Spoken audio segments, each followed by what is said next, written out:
Nagaplano ang National Food Authority o kon NFA Region 6 nga magbakal sang 13 ka mga truck para sa masunod nga tuig. Tuyo sini nga tika nga malabot ang malayo o kon maligwin nga mga lugar kag madasig kag direkta nga makabakal sang humay sa mga mangunguma. Sa ginhiwat nga pagtililipon sa mga asosasyon sa mga mangunguma sa Iloilo, ginpaatahag ni Dr. Glenda Paz, branch manager sang the NFA Iloilo branch, nga pamatuod ini nga wala nagakatulog ang ahensya kundi sabat ang kinahanglanon sang mga mangunguma. May 3 man ka mga dako nga bodega nga ginpatukod sa Haro, Iloilo City kag mga banwa sang Dumangas, Dueñas sa idalom sang Masagana Agri-Food Infrastructure Modernization Program o kon MAFIM.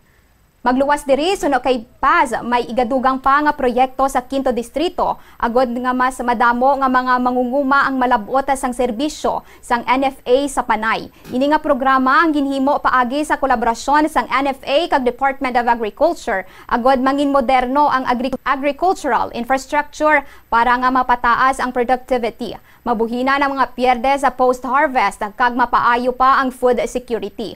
Una na nga ginklaro sang ahensya nga wala sila naguntat sa pagpamakal sang humay halin sa mga lokal nga mangunguma. Apang limitado ang kapasidad bangod puno na ang warehouse kag kulang sa dryer equipment.